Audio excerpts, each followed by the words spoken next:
This is a station identification moment. You're listening to CPR Worldwide Media, a division of CPR Media Network, coming to you live right across the planet. Check out our website at www.cprworldwidemedia.com and our Facebook page at facebook.com/CPR Worldwide Media. This is CPR Media Network, coming to you live from the USA. Well, looky here, a new listener. Hey, this ain't your little sister's radio station. Over the next 40 years, the United States population is going to grow by over 90 million people, and almost all that growth is going to be in cities. What's the healthiest and best way for them to grow so that they really become cauldrons of prosperity and cities of opportunity?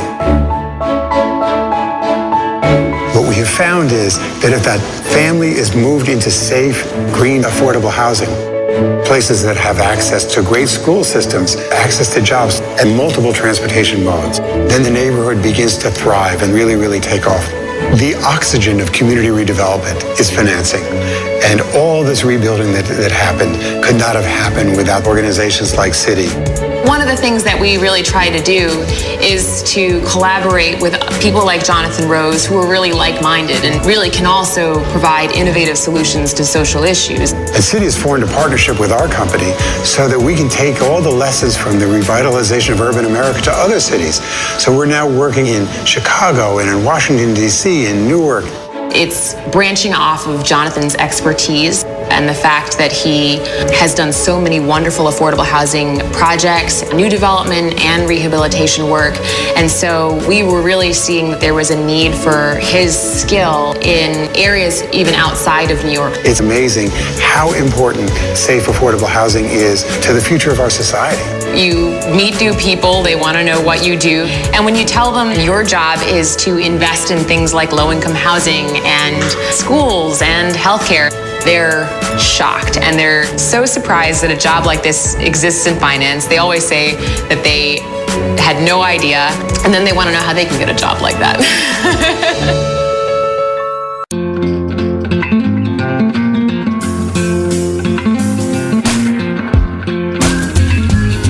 It's not about how many miles you can get out of the C-Max Hybrid. It's about how much life you can fit into it. The Ford C-Max Hybrid, with an EPA estimated range of 540 miles on a tank of gas, and all the room you need to enjoy the trip. Go stretch out. Go further. The moment you connect, you're no longer in control. What does this guy want? No claim, no statement. We're facing a nuclear meltdown. This is only the beginning. Black Hat, rated R.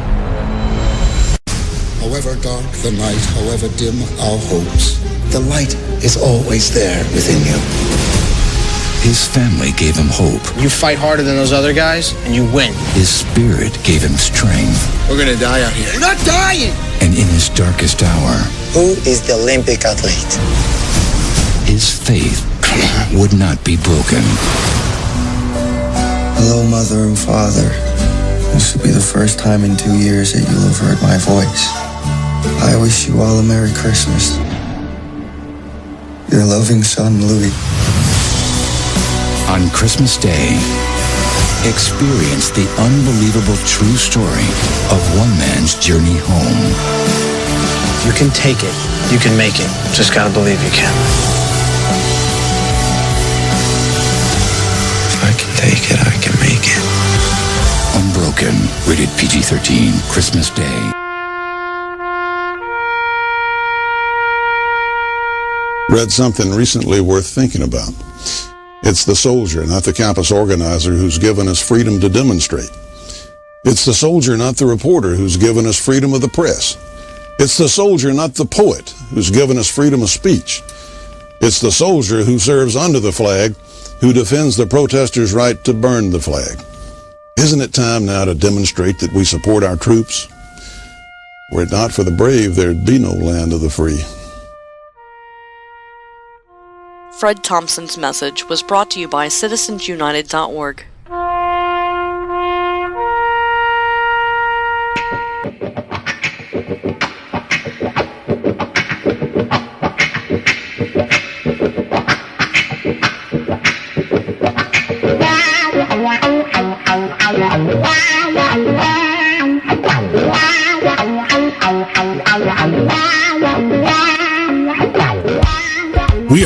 in times where there is an assault on sanity. Political correctness has run amok and logic has been left by the wayside. Do you constantly ask yourself, WTF is going on in this nation? Do you sometimes feel like a stranger in your own country? Well, fear not. You are not alone. This is the Whiskey Tango Foxtrot Show, coming to you from deep inside flyover country with your hosts, V. Wright and Jose Estevez.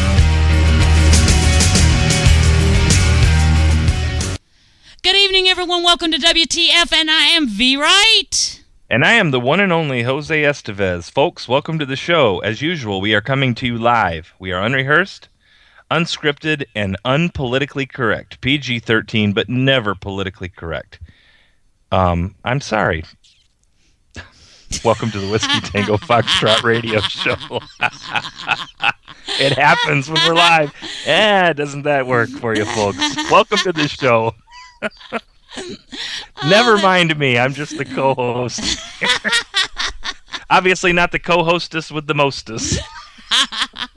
Oh, boy. Hey, V, before we do anything tonight, can I read two things to you tonight? Absolutely. All right, I want to read two things. And, folks, I'm not going to explain it or anything, but I think it's important for us to occasionally go back to that old, dirty document made by those old, dirty, racist white guys that kind of helped create this United States that we now live in. And I want to read the first two amendments to the Constitution of the United States of America. It's kind of meaningful for me today. And I think I'm just going to read them in their entirety, which won't take long, just as they were written, because I think they're very important. Amendment 1. Congress shall make no law respecting an establishment of religion or prohibiting the free exercise thereof, or abridging the freedom of speech or of the press, or the right of the people peaceably to assemble and to petition the government for a redress of grievances. Amendment 2, much shorter, very important though. A well-regulated militia, being necessary to the security of a free state, the right of the people to keep and bear arms shall not be infringed. I just wanted to read those two tonight because they're very meaningful to me today. And I just wanted to say one more thing. I got the most amazing birthday present in the mail, and I'm not going to say who it's from. I know who it's from, and it wasn't me.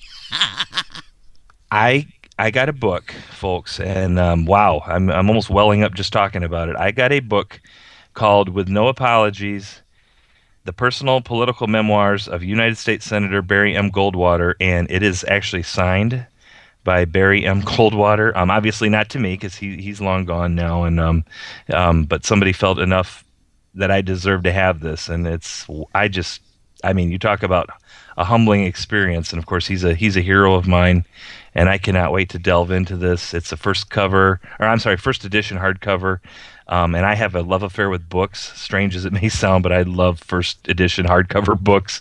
I like that feeling the pages as I turn it, and this is just simply amazing. So I want to say thanks. You know who you are. It means a lot. It will be a kind of a showpiece in my library that I have with thousands of other books. But yeah, I got the personal and political memoirs of United States Senator Barry M. Goldwater entitled With No Apologies today. And I'm telling you what, I cannot think of a better present. So thank you. You know who you are. And I'm just overwhelmed. And just that, what we do here can touch people and the way you do things for us as well. So thank you. I guess that's the best I can say. Well, we're extremely fortunate to have the friends and following that we have here on this show. Guys, I'm going to tell you, if you think for one moment that us and everybody else is, I don't know about everybody else. Let me just make it straight. If you think for one moment that we are not under constant attack to be silenced, you're out of your mind. If you want the show to remain and continue with its historical success, and in my opinion it is historical given the amount of listening base that we have there and the fact that we are now broadcast to 89 countries across the globe. Astronomical. But if you guys want to help us out with that and help keep us on the air, then please share and like. Encourage other people to listen to us. We need a national audience base that is something to be reckoned with, seriously. So you guys help us out with that. And V, you're exactly right, folks. you can't always know what's going on behind the scenes, but I can assure you that your support is wanted and necessary. And I'm going to tell you what, V and I are on the front lines. There's even things we can't disclose, but trust me, folks, we're not only talking the talk, but we're walking the walk. And sometimes people don't like that. I'm just going to say it that way. Sometimes people don't like that, and they're not very tolerant, even though, liberals are supposed to be such tolerant folk. They're not very tolerant. And they're only tolerant to themselves. They're only tolerant if you agree with them on everything. And that's about all I can say about that. But, thoughts and prayers are always appreciated. Sharing the heck out of the show with anybody you know means more to us than anything. And we're going to keep bringing it to you unafraid. We're going to be truthful, and we're going to be unafraid, and we're going to keep interacting with you 4 nights a week, Monday through Thursday, 7 to 9 p.m. Eastern. We will be here. Amen to that. Hey, speaking of one of the threats that we're under, I personally receive numerous, and I don't understand it. I'm such a nice person. I receive numerous threats from the Muslims. They don't like me. So, considering the fact that you guys continue to threaten me physically and have sent your little posses down my road, I noticed they don't like to stop and visit. I don't think they like my signage outside or the fact that I sit on my porch and clean weapons. But But to make my situation safer, my friend E.T. Williams, you guys know him as the Doctor of Common Sense, and I have come to the conclusion that we are relocating to 1600 Pennsylvania Avenue. Nice. I'm just saying. There you go. I wonder what address that is. Oh, yeah, you can jump the fence over there, I think. You can jump the fence on the southern border, too, anywhere you want, folks. You see a fence, don't worry about it. It's really it's just like the laws. You don't really have to follow the laws anymore. They're just merely suggestions. And you can pick and choose, I'm pretty sure. You pick and choose whatever you want to do. Yeah, we've just come to the conclusion that 1600 Pennsylvania Avenue would be a safer location for us. So, yeah, we are seriously considering relocating, or at least in very close proximity. Just saying. Hey, senor. Yeah, what? The White House says we can't kill our way out of conflict with ISIS. We got to come up with a really good hashtag. This bleached blonde, vacuous bimbo, Marie Harf of the State Department, I think she was born without a brain. Either that or she truly is as evil. She's not well-meaning, folks. They're not well-meaning. They know exactly what they're doing. See, this is not a mistake, anything that they do or say. So when she says things like, if we just help them get jobs and stuff, they might settle down a little bit. What, from chopping the heads off of Christians? What are we going to do? Offer them one of those $15 jobs at McDonald's? Will that assuage them enough with their bloodlust that, then they'll be our friends? Is that what she is insinuating? Senor, Senor, ISIS has shovel-ready jobs. Oh, yeah. Maybe they should get a job in a butcher shop, because God knows they can cut and chop with the best of them. They've proven that. No, it's called Christian Gravediggers. Christian Gravediggers. Oh, yeah. They've done plenty of that lately. Now, was it another 45 souls were lost today, burned? Yes, they were. And 45. And we anticipate that stern hashtag warning from the White House. At any moment, folks. Yes, 45 burned to death in al-Baghdadi today. Absolutely. That's Iraq, folks. Remember, we won there, and he pulled all of our troops out, except the problem is we have 300 Marines now surrounded, or at least there's a lot of ISIS in their exact proximity. Now, folks, why doesn't he send airstrikes in to wipe every one of them out? How do you fight a war, folks? What did we do in Japan? What did we do throughout World War II? We firebombed some of those towns to get the Japanese and the Germans to stop. We firebombed. There were civilians there. We knew that. But guess what? The loss of those immediate people was less than what it would have been if we had to continue fighting, because we were fighting people just like ISIS that have this ideal, and folks, they will die for that ideal. I don't think we understand that. Some of us do. Let me tell you, I understand it, and we're going to talk a little bit about that tonight, because I read the most eye-opening article that I have ever read in regards to ISIS and their movement and why they do the things that they do. And we're going to get into that in a little bit. But you said something interesting, and you said, why doesn't Hussein stand with Egypt and Jordan? What are you talking about? I mean, he condemned Egypt for firebombing. Really? Right. As if we needed further confirmation of his allegiance. Mm-hmm. Yeah, he can't stand against them because he's standing with them, folks. You can only take one side, and he's either standing. I mean, we're letting these Marines sit there as potential targets. Who knows what their rules of engagement are? Do you know what rules of engagement are, folks? That's what you can or can't do to engage the enemy. And I think a lot of times in Iraq and what we've heard from Afghanistan from our troops was they basically couldn't shoot unless somebody was literally shooting right at them. And even then, you better have an attorney there watching it, to make sure that you didn't shoot too many times or, you weren't unfair or overwhelming. And you think I'm making this up? I'm not making this up, folks. Why aren't we laying waste to these people from ISIS? We know where they are. Why are we not laying waste to them? Ask yourself that. Why is the President of the United States not laying waste to our enemies that are openly vowing to kill us, to take over Italy, Rome, Italy, to come to the United States? They've threatened him and his family. We've heard it ourselves. They've threatened him and his family that they're going to come after him. Well, to the point that Italy... But to the point that Italy is considering sending 5,000 troops to the border. Yeah, because Italy's afraid they're coming for them. Oh, well, and let's not forget our friends, the Saudis, and I say friends, I'm throwing the air quotes. They're building a 600-plus mile fence, one of the most highly intelligent fences, if there's such thing as a highly intelligent fence, but a very well-armed, well-monitored fence that's going to rival, I think, the Great Wall of China by the time it's done. It's 600-plus miles. Because they're afraid of ISIS coming into their border and screwing with them. That's how afraid they are of ISIS. They're building a 600-plus mile fence. Now, that's probably racist because we can't build one on our southern border to stop the continual invasion from the invaders throughout South America and from Mexico. That's a continuous flow across the southern border.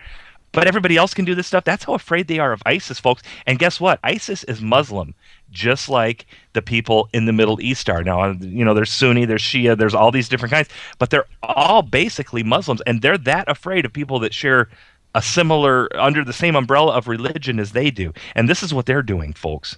Think about it for a second.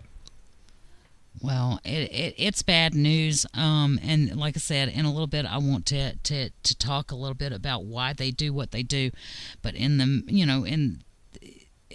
meantime, it was 21, and it was no accident that they chose the beach. And sent out tweets saying, hey, Italy, all that place where all you Brits vacation in summer, we just killed 21 of your brethren right here, and there is blood running in the sea. There is a reason for all of this. Mm-hmm. There is a purpose behind it. But an interesting thing, there are interesting things with that, and I'm going to have to discuss them shortly. But in the meantime, if I do, it's going to go further than this segment because, in all honesty, it is really when you start delving into it, it is quite in depth, and so I don't want to jump off the train right here at the beginning with that. Right. Well, people, we bring the news to you, and a lot of news that you don't find on the mainstream media. We've said that before. ABC, CBS. NBC, even Fox News. We lump Fox News in with the mainstream media. Of course, MSNBC, they're a joke. We've got way more listeners than they've got viewers. But we bring you the news, folks. And the news today, I think, can be summed up pretty easily. ISIS, once again, killed a bunch of people. Our alleged president, Hussein Obama, refuses to do anything to really fight them, even as they're approaching 300 Marines that are probably itching for a fight, but definitely should have some backup. And, and apparently 50% of the people in the United States support the president doing nothing except continually destroying the United States, which he calls fundamental transformation because he hit 50% at Gallup. So, folks, when you're walking down the street, 1 out of 2 people actually support him. Look around you and think about that for a second. 1 out of 2 people, according to these polls, support everything that he's doing to destroy this country, to ruin the future of our children, fundamental transformation, more abortions, you name it. A country comprised primarily of illegals that have no allegiance to the United States, but that will continue to suck us dry and take everything they can get because they can't contribute. They don't contribute in their own countries. How are they going to come here and contribute? Think about that. Let me ask you something. Yeah, go ahead. When I sit here and I live and listen to those numbers, I sit here and I have to consider one of two things. Either Gallup has been infiltrated by communists, or you've got a lot of people that are scared to death to speak up what they really think. Because there is no way in God's green earth that 50% of this population is standing behind that freaking piece of crap we've got in the White Mosque. Yeah. I mean, folks, maybe I'm wrong, but that's why I'm real. I have stocked well on the possibility of being wrong. I'm just saying. Folks, you have the freedom of speech up until the point that you offend a liberal, and then you don't have freedom of speech anymore. Just take my word for that. You're wrong. That's where your freedom of speech ends. And I'm not talking about yelling fire in a crowded theater. I'm not talking about anything like that. Until you offend someone, the liberals who are so tolerant and inclusive of everybody, until you offend one of them, you have freedom of speech. But if you've gone past that point, trust me. But the only thing that doesn't offend them is when you're doing what they're doing wrong. Mm-hmm. Right. But They worship Obama as a god, as an actual deity. I mean, we had I don't remember who it was before. I think it was Jamie Foxx, and there's been others that have referred to him as godlike. I mean, this is the mentality of a liberal. This is their mental disorder. Liberalism is a mental disorder. I didn't coin that phrase, but it's a good one. And liberalism is a mental disorder. They worship people like Obama destroying the country because guess what? They're getting something from it. They're gaining something from it. Otherwise, why would they? And that is why we call him the milk chocolate messiah. That's one of the terms for him. I mean, come on, folks. Really? You're not supposed to worship any man. As much as I loved President Reagan, he was a man. He was imperfect. Pick anyone. Myself. We're all imperfect. We're human. Well, the adoration to a false prophet will lead the road of gold straight to hell. And the road to hell is paved with Democrats, so I think those two go together. Well, certainly the road away from a constitutional republic is paved with Democrats he can't do because they're communists. That's what your modern Democrats are, every single one of them. If you can go to church on Sunday but support abortion, what am I supposed to think? Abortion, murder of an unborn child? Well, it's a woman's choice. I know, it's a woman's choice. We can call it that and assuage our guilt, and everything, because it's okay. It's a woman's choice to murder an unborn baby rather than practice birth control, which is free in most cases or very low cost, or, God forbid, abstinence. I mean, we wouldn't want to use abstinence. We don't want to use that term anymore. That's an old-fashioned term. Doesn't mean anything anymore. That's for old-fashioned people. Yeah, you can't expect our children to adhere to those standards. Yeah, I could. I had to, and yeah, I could. This is the country you live in, folks, and if you don't realize that, if you're somehow sheltered from it or not, believe me, it's out there. It is out there. And based on these polls just today, 50%, 1 in 2 people in this United States believes in it and supports what is going on. Well, while ISIS killed 45 more Christians today, or Coptic Muslims, whatever you want to call them, Commander Caliph had an extremist summit. You're well aware of that, correct? The U.S. Extremism Summit. And under the guise of this, apparently, there were leaders from all over the world, about 60 of them, that joined in on this summit. And the groundwork was laid for how to define extremism, etc. Guys, anybody think that he's in this for anybody but us? Yeah, really. Because we know he won't even throw a spitball at a Muslim. Oh, of course not. They're his brothers. That's the Muslim call to prayer is the most beautiful sound in the world. Well, the summit's to be held in Washington and will draw high-level officials from more than 60 countries and will focus on how to stave off the kind of political and socio-economic exclusion that drives marginalized groups into the hands of terror groups. Who does that sound like that they're talking about? So it's all of our fault. I'm just asking, who does it sound like they're talking? Does that sound like they're talking about ISIS to you guys? Or Al-Qaeda or a Boko Haram? Or Hamas? It does not sound like that to me. I'm sorry. When I read that, I immediately identified. The stupid really burns me. It hurt. My brain is hurting right now trying to absorb this. It's not even possible. I think I need some Goodies powder or some Anison. Let's see if we get them as sponsors on the show, because I need a lot of it.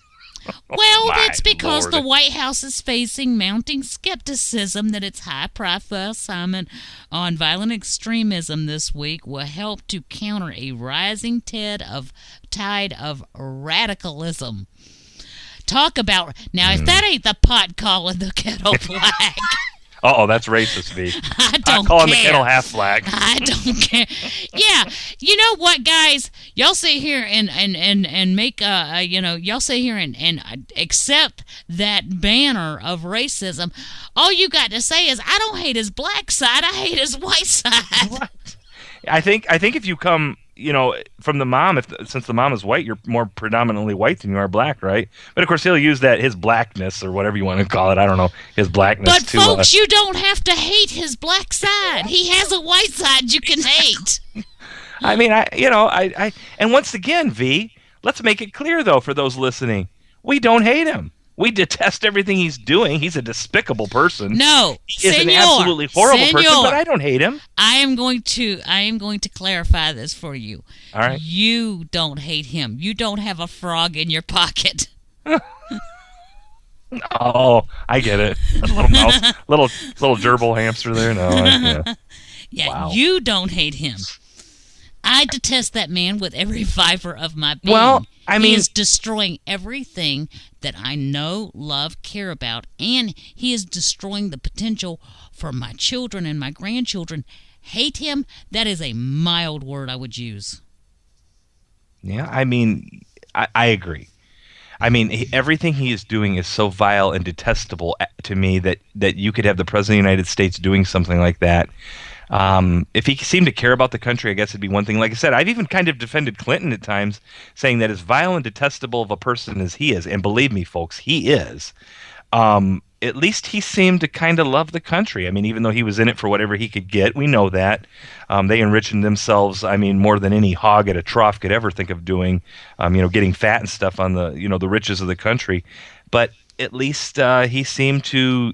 he have gave some the love for him. appearance. Yeah, he at least put up the illusion. Okay, there you go. At least he would do that. This one right here, contempt is on his face and in his eyes anytime he talks about America, and especially when he's overseas. He can't do enough to say bad about this country. And I've lived overseas. I know most people have not. I lived in a third world dictatorship, and I'll tell you what, folks, we've got it better here than anything you can imagine in any other country overseas. You pick and name it. Of course, for you liberals that are listening in, I know facts to you are going to be like holy water to a demon. But, so you might go find a nice socialist country that you really enjoy, and you can sit back and do as little as possible and, keep getting and getting, because that's your idea of the perfect world. But then again, you could ask the Russians and the gulags and stuff like that, how that worked out for them in the long run. Of course, that's facts, and that's history. You don't want to listen to history or facts. Or ask any Cuban that has braved the Gulf Stream in order to escape that environment. Yeah. But and we had Ernesto back around Christmas time. We had him on twice, and he talked about it, having come here when he was real young from Cuba, and the still. And I think for him, he would agree with you too, V. I don't want to put words in his mouth, but I think he would agree the hatred he had for the Castro brothers and what they did to that country and what they did to people. And that's communism for you, folks. All these liberals over here who are really communists nowadays. There's no good liberal at all left. They are flat out communists. That's what they want to be. Whether they say it or not, they'll never admit it. But when you ask them what they really believe in, that's what they'll tell. That's what's really because today's liberal practices tequila. Good point. A very good point. Oh, good gracious! Hey, Senor, I've got a question for you. I turned on my TV today. Oh boy! And imagine my vision. I saw Eric Holder. Can somebody tell me why he's still talking?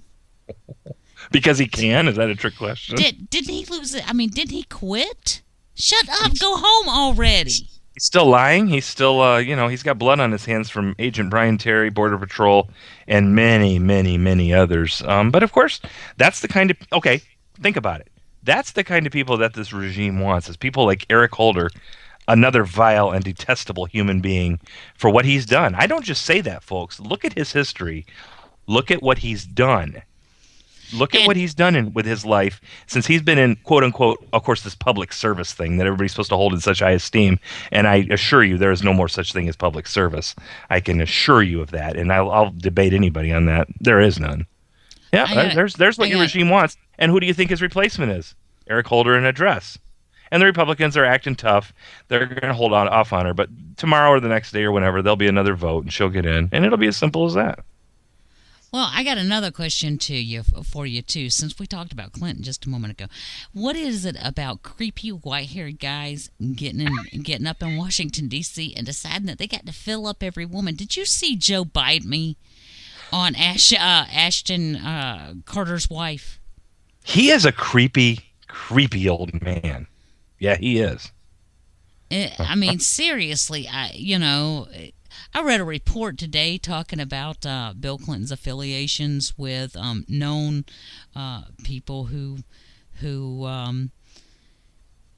specifically travel with hordes of 19-year-old girls. And I say hordes, and I meant for you to take that term to heart. And his hands are all over him. Like Paris Hilton. And in this article, one of the things that before Hillary Clinton took the Secretary of State position, someone's come forward and disclosed that one of their biggest concerns is Bill's exposure, it being exposed of Bill going on these trips and watching the likes of Paris Hilton with this billionaire friend of his in girl-on-girl action. I mean, he's a creep. They're creeps. They're creeps. Oh, my God. And now Joe Bite Me is running around filling up everybody he can get close to. It doesn't. Right. You're married. You're somebody's kid. It don't matter. Come on, girlie. Folks, we got to take the first break of the night. My, how the time flies when you're having fun.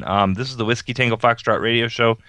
We will be back shortly. And when we get back, if you'd like to call, 313-462-0068. We'll get you live on the show with us, and we'd love to hear from you. We'll be right back. This is a station identification moment. You're listening to CPR Worldwide Media, a division of CPR Media Network, coming to you live right across the planet. Check out our website at www.cprworldwidemedia.com and our Facebook page at facebook.com/CPR Worldwide Media. This is CPR Media Network, coming to you live from the USA. Well, looky here, a new listener. Hey, this ain't your little sister's radio station. Dad, Katy Perry is coming to town. Can we get tickets, please? Tickets? Sure, how many? Well, there's Hannah and Maddie and Jen and Sarah and Sarah. Whoa, hold on. Here it comes. We can't forget about your older sister. Thank you. Seriously? What? I get 2 times the thank you points on each ticket. Can I come? Yeah. The City Thank You Preferred Card. Now earn 2 times the points on entertainment and dining out with no annual fee. To apply, go to city.com/thankyoucards.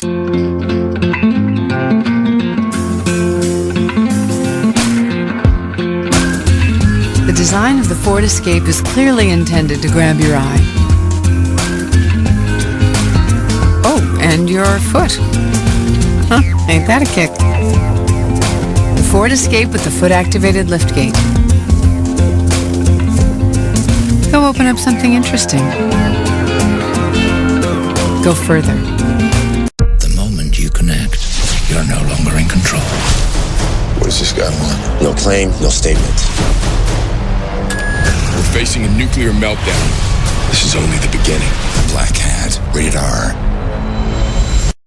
However dark the night, however dim our hopes, the light is always there within you.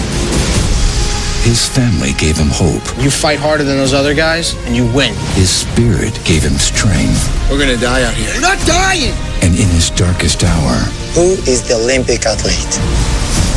His faith would not be broken. Hello, Mother and Father. This will be the first time in 2 years that you'll have heard my voice. I wish you all a Merry Christmas. Your loving son, Louis. On Christmas Day, experience the unbelievable true story of one man's journey home. You can take it. You can make it. Just gotta believe you can. If I can take it, I can make it. Unbroken, rated PG-13, Christmas Day. Read something recently worth thinking about. It's the soldier, not the campus organizer, who's given us freedom to demonstrate. It's the soldier, not the reporter, who's given us freedom of the press. It's the soldier, not the poet, who's given us freedom of speech. It's the soldier who serves under the flag, who defends the protesters' right to burn the flag. Isn't it time now to demonstrate that we support our troops? Were it not for the brave, there'd be no land of the free.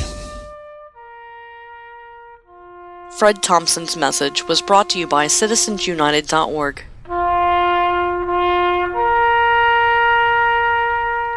Welcome back, everybody. It's WTF, and I am V. Wright. And I am Jose Estevez. Welcome back to the show, folks. If you want to call in and be part of it, we would love to have you.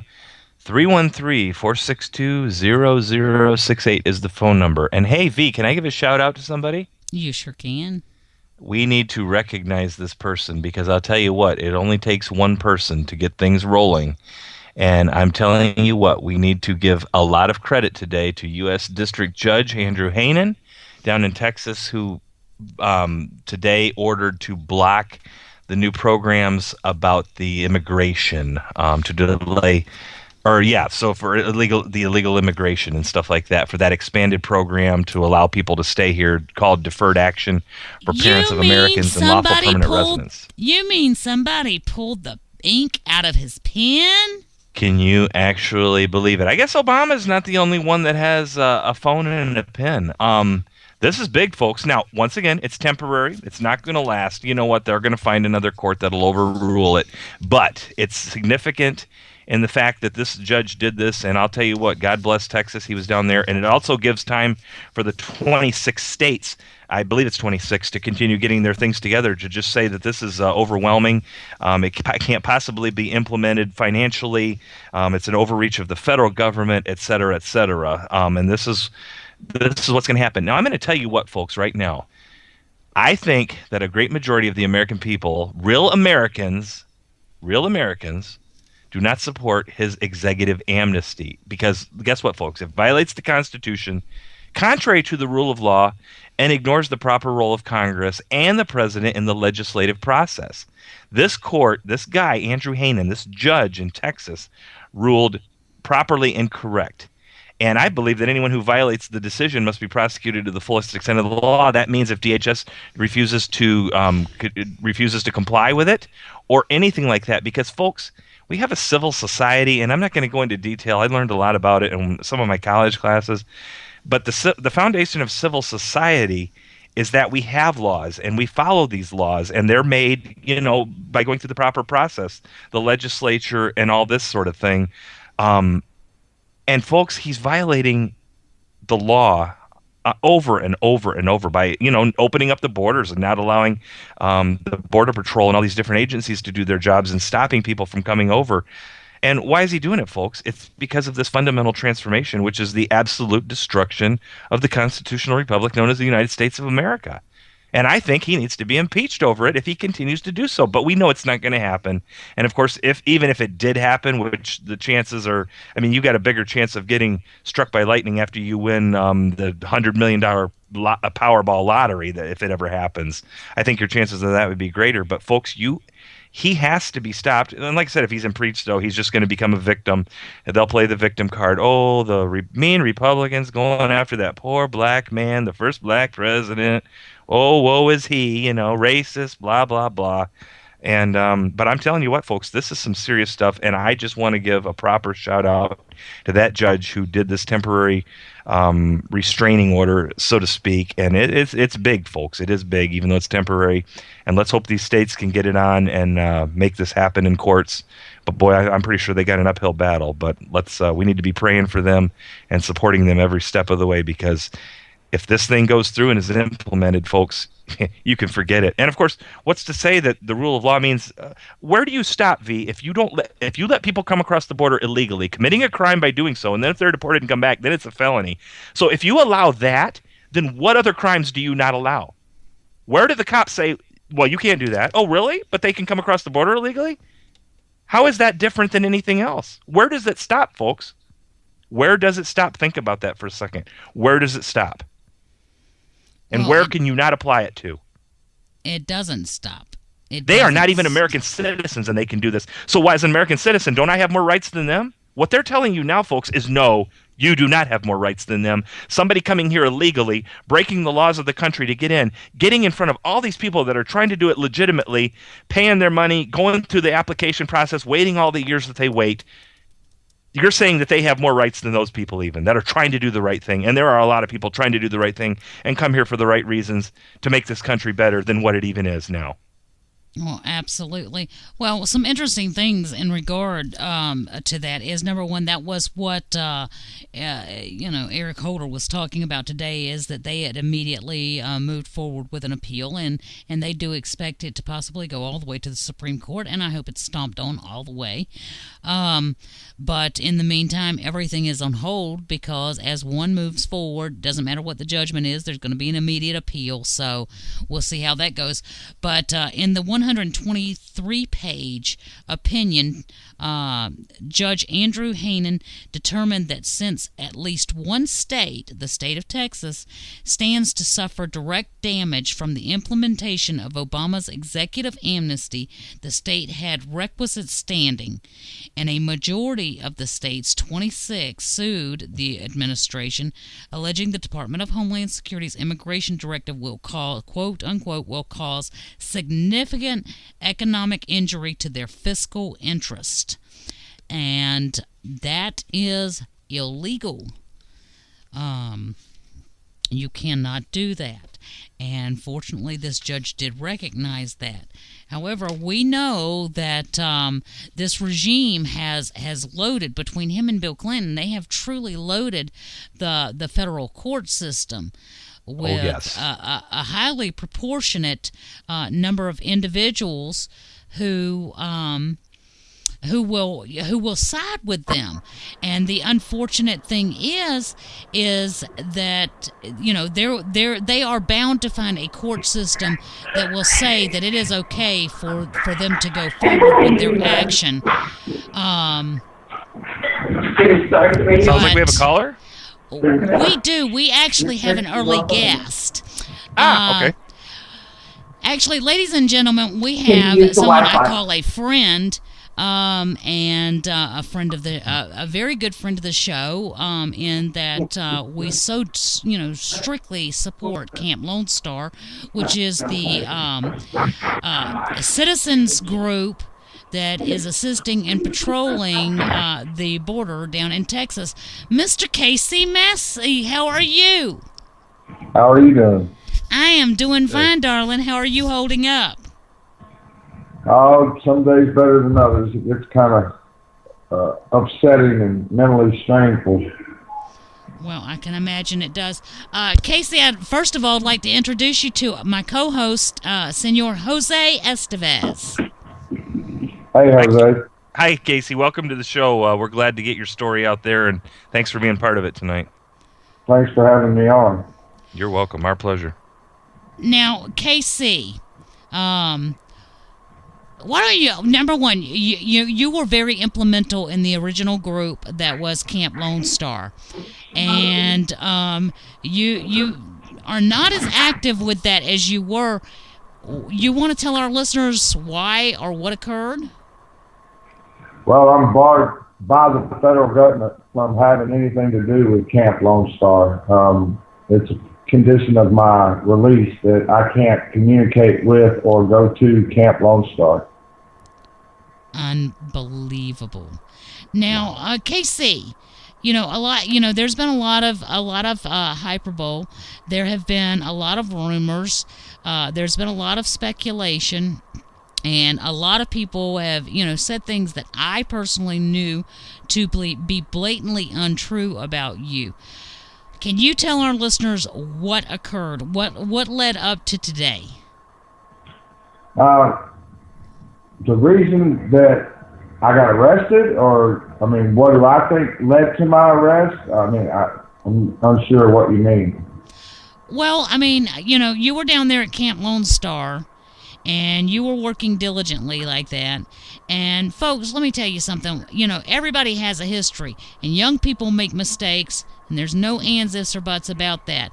But just because you make a mistake and you spend the next 2+ decades of your life atoning for it, I don't think it should continue to be held over your head.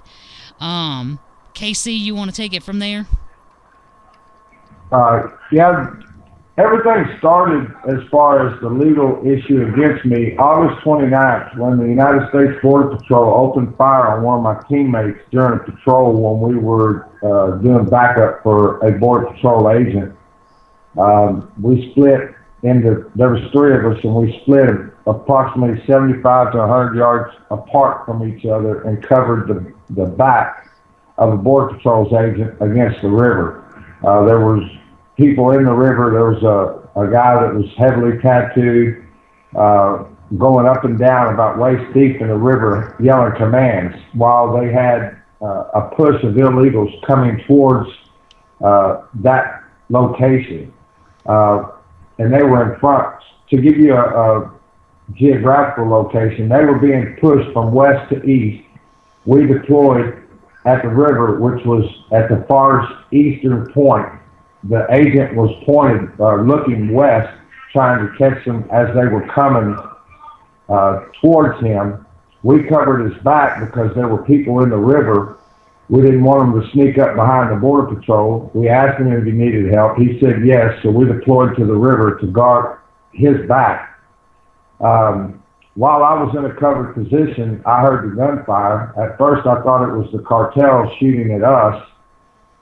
When I got up to reposition, because the guy that I was watching got out of my view, that's when I was told that Border Patrol was looking for me because I was the camp commander. So I went and got the captain of the Border Patrol, who was Border Patrol Captain Cantu. And I met with him, and he told me that there had been a problem. I said, well, what problem was that? And he said, well, one of my agents just discharged his weapon at your guy. And the guy that he shot at, John Forrester, was right there by him. And I looked at John, and John wasn't harmed. So I was like, well, I guess nobody got shot. Everybody's okay, right? Yep. I said, well, no harm, no foul. We don't want trouble. We don't want y'all to look like jerks, because what y'all just did is what everybody's been worried we would do to y'all. And so it turned out it was the opposite. But, hey, we don't want you to get in trouble. We don't want to make this an incident. He said, no, whenever a federal officer discharges his firearm, there has to be an investigation. I said, okay, well, I mean, I don't want to obstruct what you're doing. Whatever you got to do, you got to do. I'm just here to tell you that we're not going to hold it against you, and I don't want to make a big deal out of it. Right. So we left that area to go out of the, quote, hot zone, because they still had illegals coming toward that position. And when we did, for their, quote, investigation, we had left arms on the mule. We were on a 2x mule, side by side, Kawasaki mule. Yep. And so when we got off the mule, everybody left their weapons on the mule because, well, we know there's fixing to be a whole bunch of federal officers. And, the first thing that any agent, cop, police, they get nervous when somebody else besides them has a gun. So we didn't want to alarm anybody, so we left all the arms on the mule. Well, and we parked about 20 yards behind the BP. We dismounted, walked up to the BP. We're sitting there talking. A few more people pull up, agents, Border Patrol, and he requested that because the mule was sitting there basically by itself, we were still in a, quote, hot zone, that they put the weapons in the back of the Border Patrol vehicle so that somebody couldn't run out of the woods, grab a weapon, and turn it and start shooting all of us, because there was fixing to be a whole bunch of feds out there. So for the safety of all involved, we agreed to let them store them in the vehicle temporarily. Well, we were there. They brought the FBI, Homeland Security, Border Patrol, the Cameron County Sheriff. Everybody came out there. There was over 50 agents there. They held us for about 5 hours and, asked us what happened. And like I told them from the very beginning, the only one that actually witnessed and knew what happened was the guy you shot at. None of the rest of us saw it. So, why are we still having to be held? Why are we still waiting? Well, it's just part of the investigation. We need you to stay here. So after about 5 hours, the Cameron County Sheriff went to the back of the Border Patrol vehicle and started taking the weapons out of the back of the Border Patrol vehicle. And I'm like, hey, dude, what are you doing? He's like, I'm taking these weapons. I said, and for what? He said, they're part of the investigation. I said, what investigation? We didn't discharge or point our firearms at anybody. I mean, you guys have said that we never pointed at y'all. We never discharged at y'all. So how are any of the weapons part of the, quote, investigation? He said, I don't know. I was told to take the weapons and I'm taking them. And I suggest that you guys get back on the mule and get back to camp. And at that point, they released us to leave. And I contested. I said, hey, I want my guns. Nope, you need to get on the mule and get back to camp. So anyway, they told me that I could come pick the guns up the following Monday, which was Labor Day, which everything was closed. So there was no way for me to go pick them up Monday. Anyway, it kind of perturbed me that they could illegally take my guns and all the guns, period. And I demanded that Tuesday that the sheriff bring everything back because they illegally took those weapons. Right. They never brought them back. I was trying to get an attorney because they had illegally confiscated our property, GoPro cameras, guns, radio, machete. I mean, they took a lot of things. It wasn't just the firearms. They took a lot of our stuff without warrant, without cause, without any reason or provocation because they're the ones that shot at us. So this is August 29th. Fast forward into September and October, we continued to patrol. We felt right after it happened that Border Patrol did it to try to scare us off because they didn't want us out there, despite the fact that they had came and brought the top cadre of Fort Brownsville.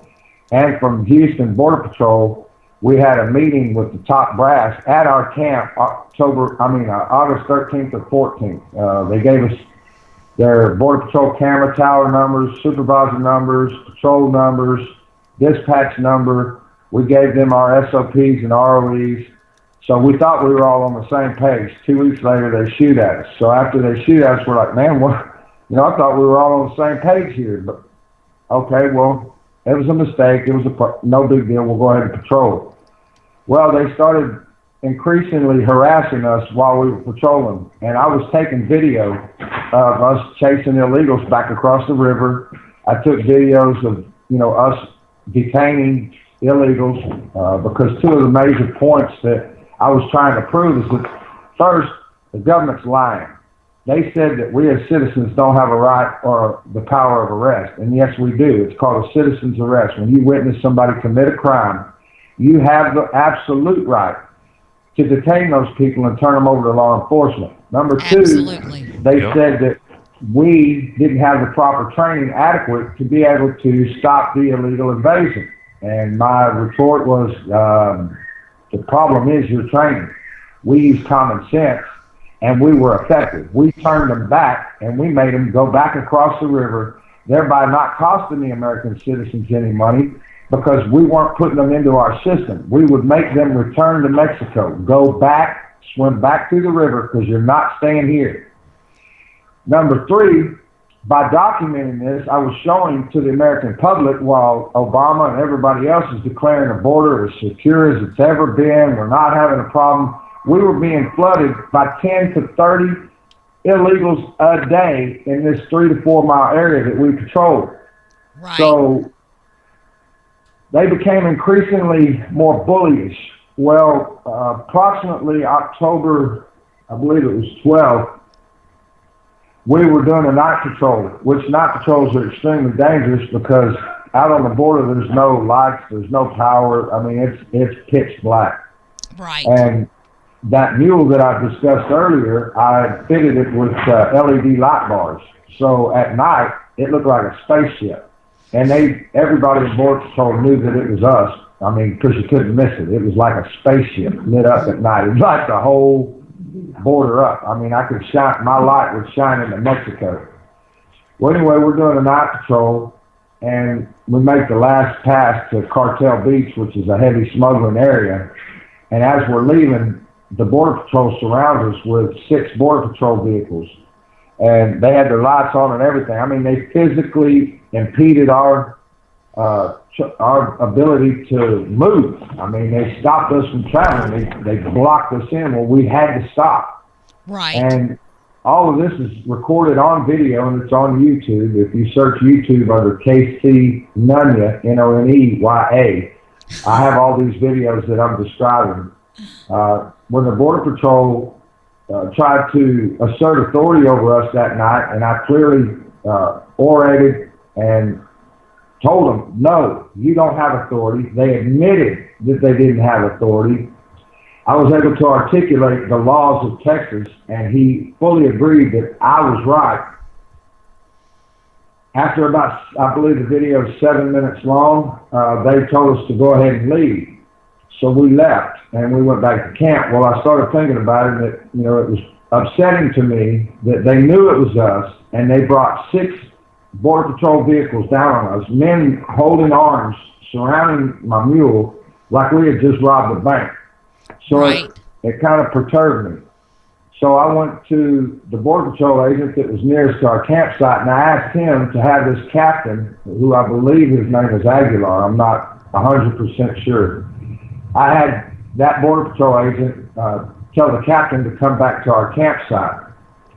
And at that point, we had another, I believe it was about 20-minute conversation, which was recorded, and it's also available on YouTube, where, you know, the captain and I had a long conversation. He told me, you know, how I was a legal, legitimate, that, you know, I'd always been respectful and courteous. I'd never done anything wrong. You know, he wanted us to go ahead and try to work together and start communicating again, you know, that they were concerned because of the communication breakdown after they shot at us, that, you know, it could endanger people. So he was like, look, man, we need to work. I mean, all of this is on audio and video. So what I'm saying can easily be verified. Right. Not more than 7 days later, I had almost 30 federal agents take me down at gunpoint at the hotel room that we had rented in Brownsville, because living on the border where we were living in tents. We had no modern convenience. We didn't have a shower.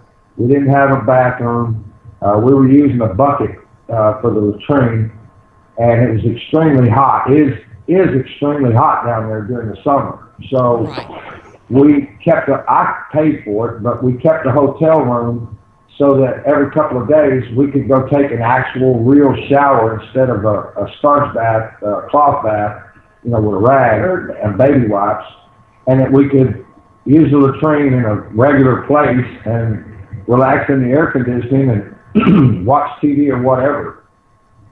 So we kept this hotel. Well, anyway, as I was leaving this hotel to go back to camp on October 20th, I walked out into the middle of the parking lot, was looking down to call my wife, and I hear, get down, and I look up, and I've got approximately 6, 7 agents coming toward me from the front, weapons drawn, pointed at my head. I hear it echo to my left, so I look to the left. There's another pile of agents coming at me, guns pointed at my head. I look to the right, here's another. I mean, there was almost 30 federal agents, guns pointed at my head, screaming at me to get down. And I'm like, what the F? Because, I mean, it was like surreal. I couldn't believe that. I mean, who's behind me? What's going on? You know, I mean, I was shocked because I didn't do anything illegal or wrong. Right. Well, anyway, then I get knocked to the ground. They pick me up, cuff me, put me in the back of the car. I asked them, you know, what's going on? I mean, what do you think I did? I mean, what am I being accused of? Oh, we don't know. We got to take you to the FBI headquarters. So, I mean, I didn't even know for several hours what the charges against me were. And the charges came out to be 18 U.S. 922 G1, which is a law that is, the federal government is given certain powers granted in the Constitution. One of them being commerce, meaning the transportation of goods and services across state lines or with foreign countries. Right. And the charge against me is that I was engaged or received through interstate commerce a firearm after I had been convicted of a crime with a penalty exceeding more than 1 year of incarceration. And as you alluded to in the beginning when you mentioned, when I was 21 years old, I lived in East Dallas, which was Pleasant Grove, which still to this day, it's a rough part of town. And basically you have two kind of people there. You have victims and victimizers. And I didn't want to be a victim, so I thought it'd be cooler to be a victimizer. And I was a part of a buying and selling stolen property. There were people that would go out and steal goods. I would buy them and I would sell them. Anyway, long and short story, I was guilty. They had all the pawn tickets from where I had exchanged with these guys, hardcore evidence proving that, I was involved. They gave me 5 years in prison. I signed for the sentence. I was sent to prison in 1988. I did my sentence, was released on parole, never violated parole. I got off of parole in 1993. In Texas, by Texas law, 5 years after you get off paper, you have your right to retain a firearm again at the place you live. Right. Which is what it made 1998. So since 1998, by Texas state law, I was 100% legal and lawful to have a firearm at the place that I live. I was living at the border. I was dealing with the cartel, the Gulf cartel. Those guys are notorious for cutting your head off with a chainsaw or a machete so it was for self-protection. I never, ever used a weapon against an immigrant, illegal. I never used it against a border patrol. I never used my weapon toward anyone. I carried it for self-protection. Amen. Hey, Casey, we've got to take a break. Somebody's got to pay for this airspace. We're going to take a break, but I'm going to ask you to stick around. Okay. All right, guys, we'll be back in a moment. This More is to come. a station Stay with us. identification moment. You're listening to CPR Worldwide Media, a division of CPR Media Network, coming to you live right across the planet. Check out our website at www.cprworldwidemedia.com and our Facebook page at facebook.com/CPR Worldwide Media. This is CPR Media Network, coming to you live from the USA. Well, looky here, a new listener. Hey, this ain't your little sister's radio station. Citigold is an account from a global bank with over 200 years' experience, offering international banking expertise across over 100 markets. Your dedicated investment consultant adds a unique personal touch to your banking experience. Complimentary lifestyle offers like Marhaba service and free global money transfers help you save on time and money. At the core of Citigold is your dedicated relationship manager, personally looking after your financial needs. Be it lifestyle privileges like golf, lounge access across the Middle East, or worldwide privileges, Citigold provides you with a rewarding experience. One card is all you need for all your Citibank accounts. As a Citigold client, you benefit from our international expertise and global reach. Citigold is more than an account. It's a personal banking service offering exceptional privileges, customer service and recognition worldwide. So wherever you are, Citigold will be with you.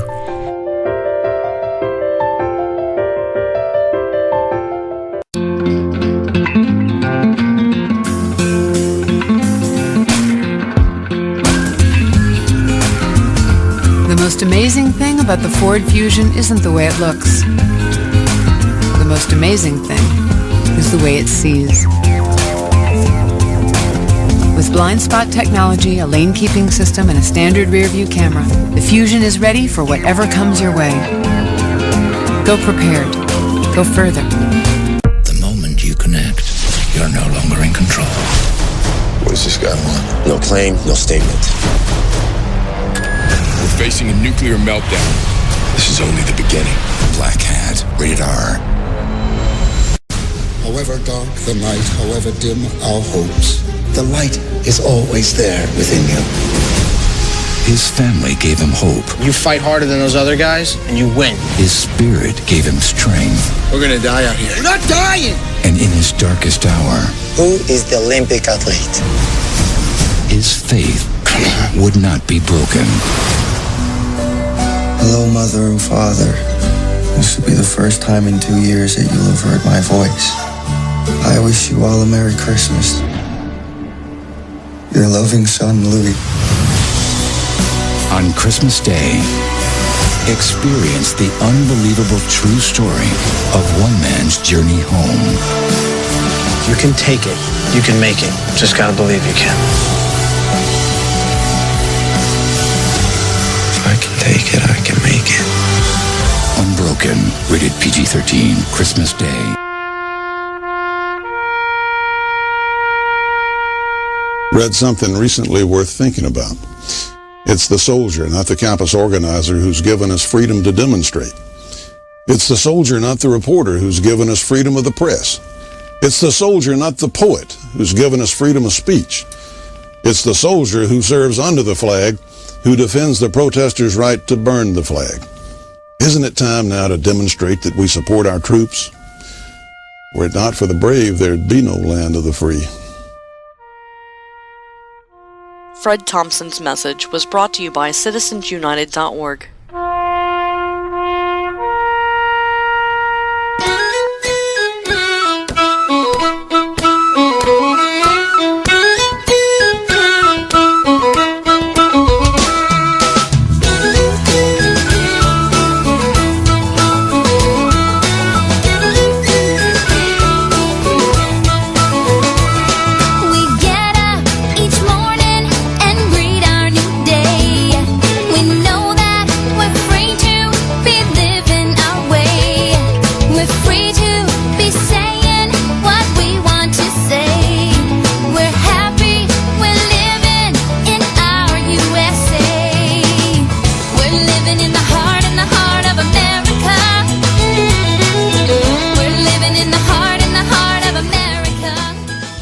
Welcome back, everybody. This is WTF, and I am V. Wright. And I am Jose Estevez. Welcome back to the show, folks. Second hour of the second night of the week. And, of course, as always, we are live with you here, unrehearsed, unscripted, and unpolitically correct. PG-13, but never PC. And, folks, we are back with our guest, Casey Massey from Camp Lone Star down in Texas. And his story is so interesting.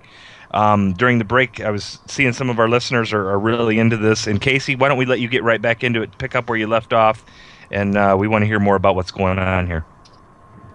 All right. Well, October 20th, when they arrested me, they took me and put me in solitary confinement, and they put me in what they call a SHU unit, segregated housing unit, due to the threats against my life from the cartel. I don't have any way to verify or prove, but we were told by law enforcement that there was a $50,000 contract for my life because I was the leader of Camp Lone Star, and I was probably the most vocal and most visual person on the border chasing the illegals back. So they didn't want to take a chance of me being, quote, killed by a cartel member, so they locked me in segregated housing, solitary, 24-hour-a-day lockdown for 2 weeks before I was able to be released on bond. When they released me on bond, they put a multitude of limits and restrictions on me. I'm remanded to the custody of my home. I can't leave my house with the in the papers it says for employment, but I'm self-employed. I mean, that's how I was able to afford to take and spend almost $20,000 of my personal savings to facilitate the mission on the border. That's how I was able to be absent from having a, quote, job, is because I'm self-employed.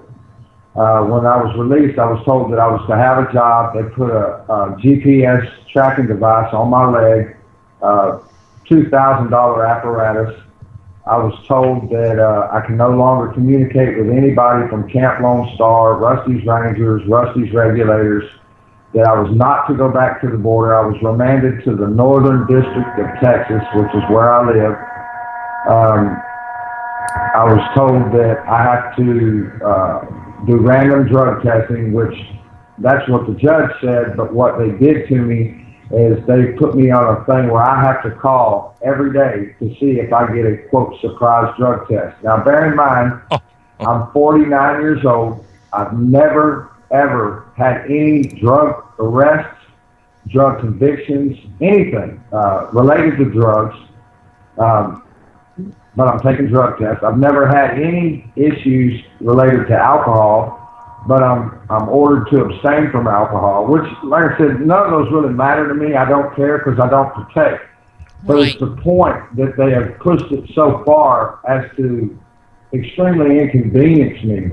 When I got out and I tried to go back to work, I'm self-employed, my federal probation officer told me that I could not go back to work for myself because it afforded me too much freedom of movement, that I was to try to gain employment.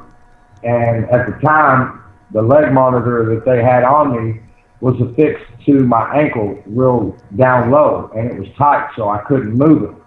Well, I told them then, I said, look, I'm an electrician. You're trying to make me violate federal law. Federal law through OSHA says that I have to wear boots. I cannot put boots on because of the placement of the GPS monitor. So they loosened the monitor and made it where it slides up about 4 inches from my ankle now, and it, depending on the boots, whether it'll fit in the boot or not. Then, like I said, with the matter of one of the conditions for my employment is that, number one, I have to tell my employer that I am under indictment from the federal government. Number two, I have to tell the prospective employer that I am under the GPS tracking program. Number three, I have to have my employer allow the U.S. probation officer to call them at any time. Number four, I have to allow, or the employer has to allow the U.S. probation officer to come to my job site at any time. Number five, I have to call every day for this surprise drug test. And if I call and I'm scheduled for a drug test and I do not go, then that is a violation of my bond and they will revoke me.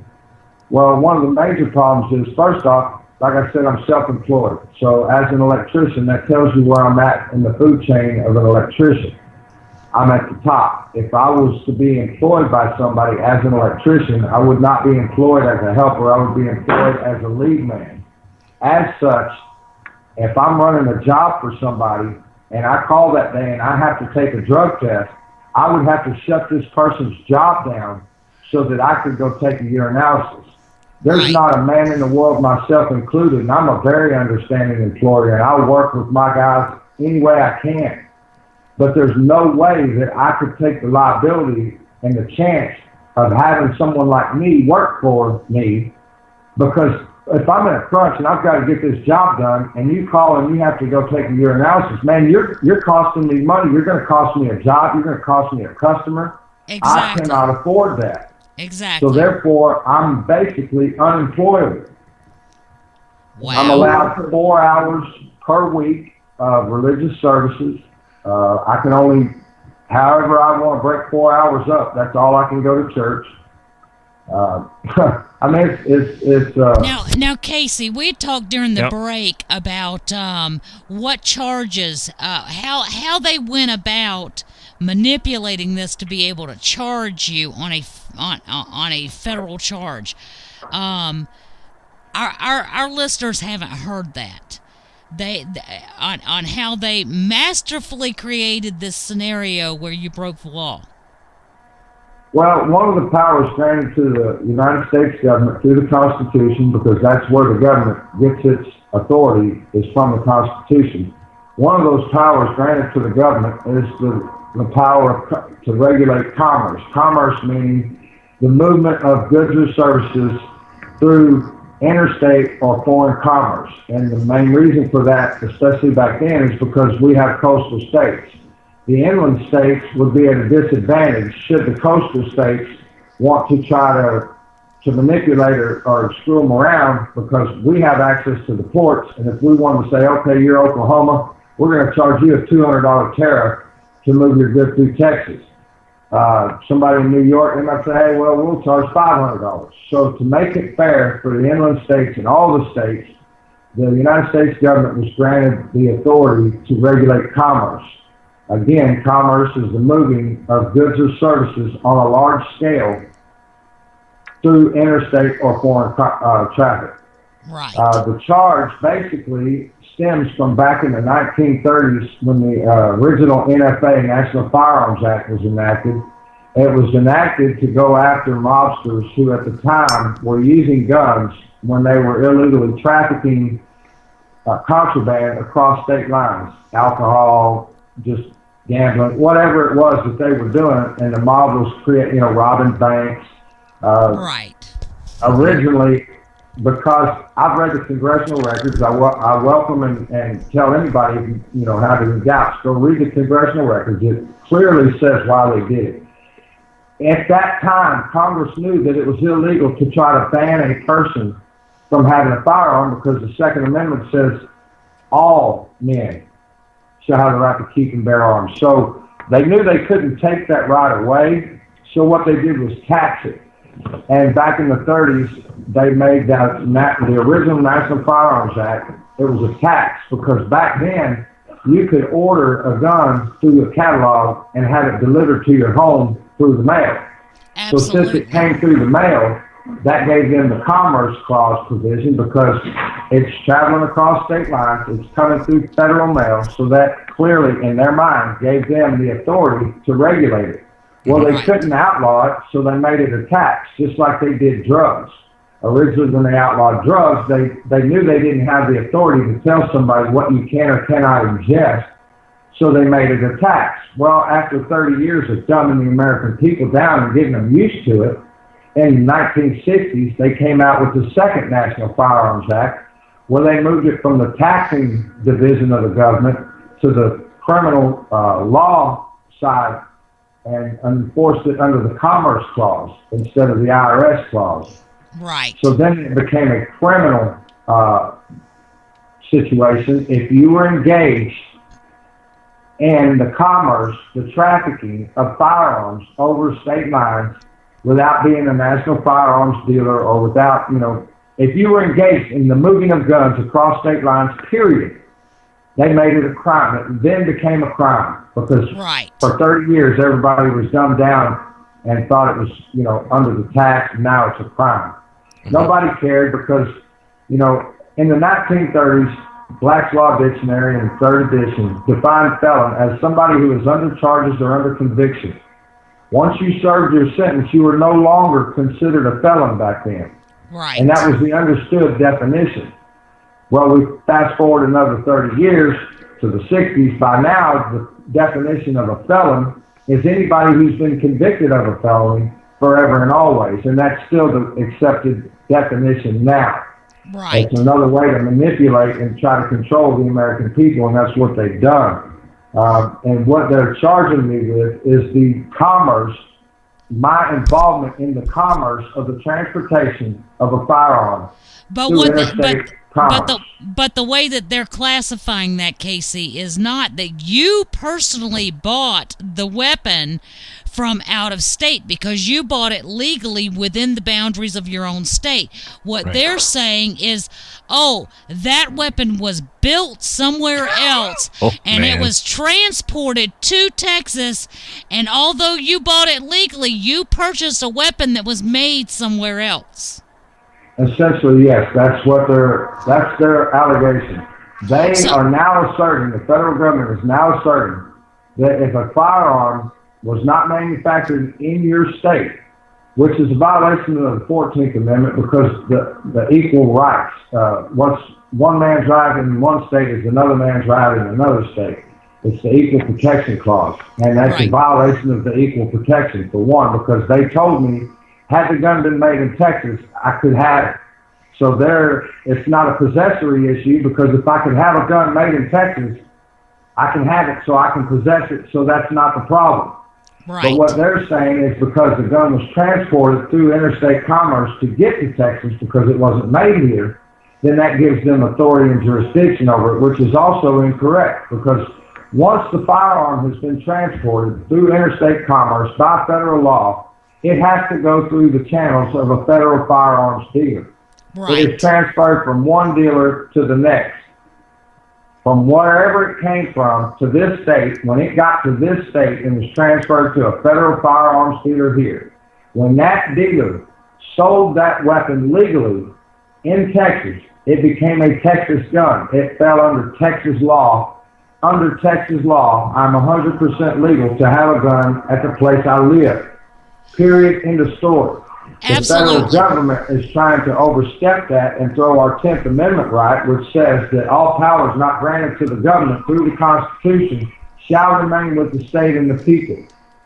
So they're trying to violate my state's right. Our state's Republican form of government has decided that people who've been convicted of a felony in this state, 5 years after you discharge your paperwork, you retain your right to have a firearm. Well, they're guys, violating my state's rights. Well, guys, I guess the big important. See, I knew this story on Casey. I knew all of this information, but I think the biggest point that I wanted to make with this, and for all of you guys out there listening that think this is not pertinent to you in any way, shape, and form, think about this.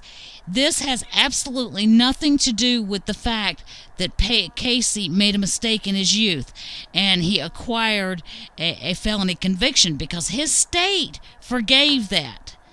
What this has to do with is that if they can classify any weapon as being illegal via its transportation, if it was not manufactured in your state, guess what, folks? Just about 90% of you out there with weapons have illegal weapons if they get away with this. So it is very urgent that we stand with Casey on this in resistance to the federal government's grab at even further gun control.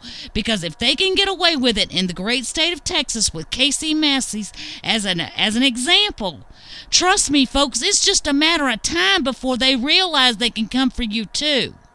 Better believe it. Let me tell you something else that's going to kind of freak you out probably, because I didn't even realize it until I started going through all this. Now, I understand I've read reams and reams of papers, documents, congressional hearings. Right now, as it stands, it is also the same charge. If you, let's say you smoke marijuana and you get caught with marijuana and you have a firearm, the federal government can put the same charge on you for if you are addicted to marijuana or any drug, and all it takes to be claimed an addict is their claim. If they say you're addicted to drugs, they can give you the same, even marijuana. If you've been, everybody says felon in possession. That's not what the law says. The law says if you've been convicted of a crime with a sentence exceeding 1 year, then they can use this charge against you. Well, there's a lot of misdemeanor charges that the punishment exceeds 1 year. DWI, domestic abuse. I mean, there's a myriad of charges that they could use to justify through their eyes charging you federally if this is allowed to continue to stand. It is a huge overreach on the federal government's part to try to do this to me. I was a legal, lawful citizen. I was doing everything I could to document what was going on. I wasn't trying to do it under the cover of dark. We weren't doing anything shady. We weren't doing anything secretive. Or I wouldn't have been posting the videos and having my own blog talk radio show where we were discussing this. Right. So I was overt. I wasn't trying to be, undercover. And they did this, I believe, to black my eye and shut me up because I was proving that the federal government was lying. They were lying about the illegal immigration situation. They were lying about our abilities and our capabilities. They were lying about our rights to defend our state. And I was pointing it out and proving it. And I firmly believe that this is a retaliation arrest, and it's a way to try to shut me up because it effectively shut down Camp Lone Star for a while. It's my understanding that, thank God, that men have come back together and got the mission going again. But when they put me in jail, it effectively closed Camp Lone Star.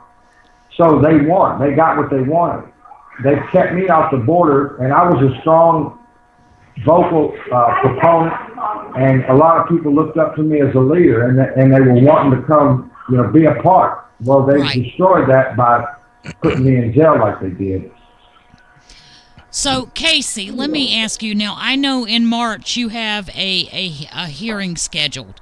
Do you have a way for people to assist you with your legal defense? Yeah, I mean, I haven't tried. I'm not somebody that tries to, ask for money or anything. I know you're not, baby, but I'm just trying to say that there are patriots out there that are concerned about what's occurring to you, understand the risk that we are placing ourselves at by not assisting you, and there are people out there who would like to help. Right. Just tell us how. If anybody would like to help, you can donate through PayPal. Right now, currently, that's the only thing that I have because I've had a PayPal account for years. And PayPal, if somebody wanted to donate, you can donate through my email address, which is COSSACKKC@yahoo.com. That's COSSACKKC@yahoo.com, or through my phone number at PayPal, which is 214-215-5557. Okay. And I do have a motions hearing. It's coming up March 24th in Brownsville, Texas, in the Southern District Court. At that time, my lawyer will be presenting motions for suppression and dismissal of the indictment. Number one, on the grounds of illegal search and seizure. Number two, on the grounds of violation of Second Amendment right and my Texas right to keep and bear arms. It is a, what do they call it? It's disability to the law, which means it's a cutout that if you've had your rights restored, then the federal government doesn't have the authority to prosecute you. And my disability to the law is that by state law, I was given the right to have my gun back. So they don't have the authority legally or the standing to prosecute me. Even though they've done it, even though they've, well, I mean, they can go after anybody. Whether or not they can make it stick is another story. And that's the thing is we've got to make sure that they can't make it stick. I've got another question for you, Casey. I understand that there is a push to try to get you a pardon. How can people help move that in your direction? One, there's a petition that we're having Kelly Gordon set up for me that's on Facebook. It's under facebook.com/free KC Massey. That's FREEKCMASSEY. And there's a petition on that page. And another thing that you could do if you really want to be directly involved would be call our governor, who is Greg Abbott. Okay. And call the governor's office and try to bring this to his. Greg Abbott met me 4 days prior to my arrest. Wendy Davis, who was running against him for governor, used my images and my pictures of me and Greg together because I tried to use all the political means to help remedy the situation on the border. I met with Dennis Michael Lynch. I met with then Attorney General Greg Abbott running for governor. I met with him. I tried everything that I could do politically, actively, to bring attention and awareness and resolve to our border issue.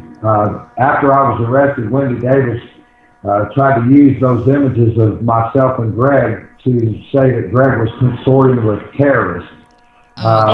So he is aware of who I am. Another thing that the federal government tried to allege is when I was arrested, I had if anybody's familiar with, it's called tannerite. It's an exploding target, so that when you do long-range target shooting, you don't have, it's hard to see 300 or 400 yards away. So you use this compound called tannerite, which is basically ammonium nitrate and aluminum powder. Those are the components. Right. When the ATF executed their search warrant on my truck, I had an ammo can that had tannerite in it. In the documents, they wrote it out to be ammonium nitrate and fuel, which they were trying to tie me to a terrorist similar to Timothy McVeigh. But I can assure you, and I can prove without a doubt, that what I had was tannerite, a legal compound. It was not mixed. It was separated as required by law. I never used it on the border. I left it in my truck so that somebody couldn't misuse it, and it was secured in my vehicle for that purpose. Right. But when they executed the warrant, they tried to make it out to something that it wasn't. Hold on for just a moment. Guys, we are getting very, very close to the bottom of the hour. We're going to have to take a break, but we have a caller on the line from 661. What's your name, caller? And real quick, what you got for us? Hi, this is Betty McCormick. I just dialed that because I'm trying to get your news, and I couldn't click on it right to have it come in here on my iPad. Oh, darling, you can reach us at www.cprworldwidemedia.com. Okay, I'll do that. Sorry for interrupting you. Thank you so much. Okay. Thank you. Okay, bye-bye. Okay, glad you're listening, though. Thank you. Yes, definitely. Casey, I want to get, can you get me all of those links for all of that information? I know Kelly D. Gordon is one of the co-hosts of the Roundtable for Charles Kaprowitz with the state legislators on the Roundtable right here on CPR Worldwide Media Network. I can get that petition from her. We're going to have all of these links on our website. We'll have them probably within the next hour and a half on the website. And so, folks, anybody listening that wants to help or interested in more information, wants to sign the petition, wants to donate to Casey's legal defense, you'll find all of that information in our about our guest on our website. So make sure to do that. Casey, buddy, I'm with you, brother. I am supporting you 100%. And thank you so much for coming and joining Jose and I tonight. Jose? Casey, we're with you. We'll pray for you. We'll do as much as we can to support you in whatever ways we can. And we'll definitely have you back on the show for updates to the case. I find it extremely interesting, but also extremely sickening in what the overreach of the federal government again and spending all this money on something like this. So God be with you. You take care of yourself, and we're going to hope for the best, and we'll do what we can to support you. We're going to get all your information out on our website and other places so folks can help you in any way that they can, and just stay strong. Thank you, guys. I appreciate you giving me the opportunity to come and be heard and for my story to get out. I appreciate the support. And, we all need to hang together or we will surely hang separately. Amen. And our government is trying to take away our God creator-given unalienable rights. And it's not right. If we allow this to continue to happen, we're going to allow the destruction of our country and our God-given rights. You we need to stand up. You are absolutely right. Casey, it's been a blast. Guys, we've got to take a break. We'll be back in a few moments. You guys stick around for the rest of the show. This is a station identification moment. You're listening to CPR Worldwide Media, a division of CPR Media Network, coming to you live right across the planet. Check out our website at www.cprworldwidemedia.com and our Facebook page at facebook.com/CPR Worldwide Media. This is CPR Media Network, coming to you live from the USA. Well, looky here, a new listener. Hey, this ain't your little sister's radio station. I believe that every single one of us has what it takes to win back-to-back gold. Ski faster than any other human. I believe it's possible to overcome fear. I believe it's possible to destroy stereotypes. to start over, to be the toughest, The strongest. the bravest in the world. And when we work together, we can make it all possible. That's why Citi has donated $500,000 through its Every Step of the Way program, an initiative created to help future athletes reach their full potential through sport programs that inspire us. Like figure skating in Harlem. Like youth enrichment services. Like Team for Tomorrow. The Team USA Stay on the Slopes initiative. Now spread the word and help decide how much of that money goes toward Offering personal support and financial assistance to Olympians in need. promoting the growth of hockey in the U.S., expanding the sport of luge into new regions. Support for wounded service members. Join Team Citi and let's turn a world of potential into reality. Go to citi.com/everystep and help decide where the money goes.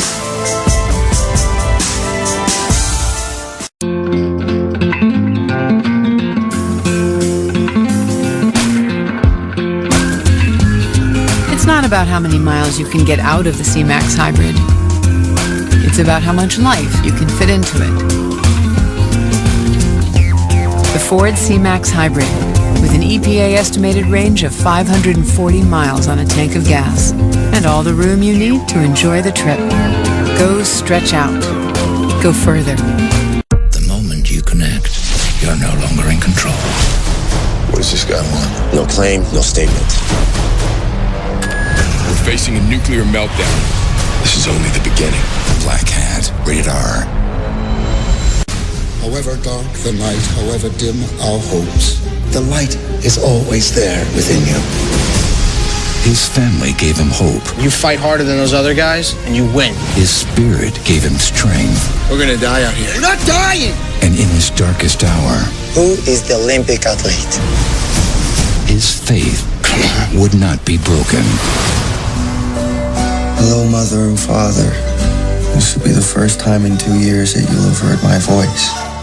I wish you all a Merry Christmas. Your loving son, Louis.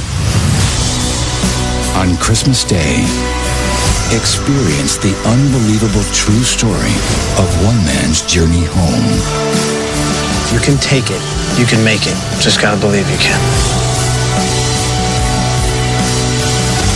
If I can take it, I can make it. Unbroken, rated PG-13, Christmas Day. Read something recently worth thinking about. It's the soldier, not the campus organizer, who's given us freedom to demonstrate. It's the soldier, not the reporter, who's given us freedom of the press. It's the soldier, not the poet, who's given us freedom of speech. It's the soldier who serves under the flag, who defends the protesters' right to burn the flag.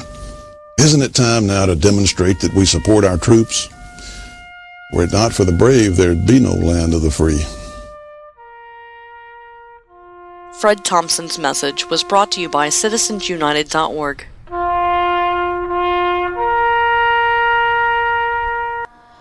Welcome back, everybody. It's WTF, and I am V. Wright. And I am Jose Estevez. There we go. We matched there, V. Yes, we did. Now, Folks. will we do that tomorrow night for What the F? Wednesday? Oh yeah, we're gonna have a lot to talk about tomorrow night again as well, folks. And if you're not familiar with the show, thanks for joining us. And what V was referring to is Wednesdays are referred to as What the F Wednesday. And we bring you news stories like we always do. And remember, folks, this is us reporting, not reporting the news.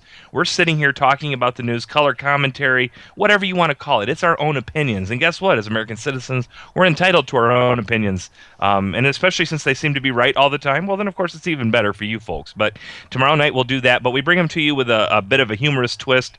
Because, folks, if you're like us, you have to laugh or else you're going to pull all the hair out of your head. So join us. Make sure you join us again tomorrow night. As always, we are live Monday through Thursday, 7 p.m. to 9 p.m. Eastern. And we would love to have you and tell all your friends about us as well if you enjoy our efforts. Absolutely. And you guys, I want to remind you again, after the show tonight, all of the links, within an hour of the show ending tonight, all of the links for signing the petition to support KC, for assisting him, for reaching out to him, what have you, that will all be available on our website, www.the www.thewtfradioshow.com. Again, that's www.thewtfradioshow.com. I cannot encourage you enough. Guys, you know, we've had Casey on here and we've explained the scenario and allowed him to tell his story. And, you know, it would be easy to dismiss that this could ever occur to you because you've never been convicted of a crime. Folks, what you don't understand is by the law in the state of Texas, he has no longer committed a crime. He was forgiven the crime in respects to regaining his weaponry. And let me explain something else to you guys. Any restrictions in the law for the federal government as far as weaponry goes is only secondary to your state law. And people don't know that. Your individual state holds precedent over the federal government when it comes to your Second Amendment rights. So it doesn't really matter what the federal government says, as long as your state law is in agreement with whatever you are doing with your weapon. Mm-hmm. And people don't know that. People don't know it. Yeah, and you know, I was talking at the beginning of the show, I got this wonderful gift of a book about Barry Goldwater with his signature in it. And he says here in Chapter 7, the Constitution of the United States is one of the most radical documents ever offered to the world. It severely restricts the authority and power of he who governs and bestows a high degree of sovereignty on the governed. The Declaration of Independence declares that all men were intended by their Creator to be free. I mean, these are things that we need to remember, folks. That and like I said, all the rights not given to the federal government are retained by the states, and the federal government has gotten out of control. They are overreaching in so many different ways, and it shouldn't be that way. And it's time to fight back against it and to kick back against it. Well, you know, people say, oh, well, this doesn't hold a correlation to me. However, I can see a time that comes that they're coming to my house or I'm getting pulled over and says, oh, you've got a weapon. Well, you know, this was not made in your state. This was made in another state. Guess what? Turn around, young lady. You're going to get handcuffs. Mm-hmm. And if you don't think that they can come after you, folks, and they can harass you, and they can try to bamboozle you, and they can try to do whatever they want, trust me, I can tell you totally different. And Casey is absolutely right. This whole thing came about because of his activity as an individual citizen, a patriot citizen who cared about his country, that took his own finances, his own time away from his own family to go down to the border and try to deter some of the illegal entrants that are going to come in and suck this country dry financially. And vote Democrat. Yeah, vote Democrat. Even if you're dead, you can get another vote. And you know, I mean, seriously, and this is how, there was a time in this country where if you stood up as an individual citizen to do something good for your country that was constitutional and supported by the Bill of Rights, you were hailed a hero. You were somebody to be admired and respected. Well, you know what, folks? I admire and respect Casey Massey. I do too, based on the story that he told and what's happening to him and the power and weight of the federal government being thrown at him, folks. Think about if that was happening to you. Put yourself in his place. And don't say that it could not happen to you, because I'm assuring you, folks, right now, I can tell you, it can happen to you. If they get away with it with Casey, it's just a matter of time before it happens to you. Now, that matter of time might be 5 years from now. It might be never, but the potential is there that it could happen, folks. And guys, I'm going to urge you to call Governor Greg Abbott there in the great state of Texas. I'm going to tell you, Governor Abbott today slammed Shannon Watts and Mom's Demand, saying Texas will be the 45th state to have open carry. You know what, Greg Abbott, you support the Second Amendment. Support Casey Massey. Sign a pardon. It makes everything the federal government have against him go away immediately. They have no case. And I'm going to say right now, folks, God bless open carry in those states that allow people to exercise their constitutional right to carry a weapon in the open, harming no one, doing harm to no one, bothering no one. God bless the states that have allowed it so far in Texas. It's high time you got the right as well. Absolutely. I mean, there was a time in this country where people carried weapons openly. Everybody did, from coast to coast, from border to border. Everybody did. Most women had a weapon. How we got away from that, and they became, that might go off if I touch it with my fingernail. I have no idea. Wake up, folks. We've got to make people aware. We've got to bring it back to the forefront. And let me tell you something. When it was like that, people were not running around gunning down everybody. There was not mass violence on epic scale. It was no different than a Friday night in Chicago, I can promise you that. All right. Or no worse, not no different, just no worse. Hard to believe, isn't it? No worse than a Friday night in Chicago. Mm-hmm. I mean, seriously, good gracious alive. But seriously, folks, if we don't stand up, it is just a matter of time before it is used as a tool to disarm you, your brother, your sister, your parent, your child. You. Mm-hmm. And it is very, very concerning to me. And people don't get up in arms. And I know I understand. I come across as being extremely concerned on so many levels, folks. That's because I'm extremely concerned on so many levels.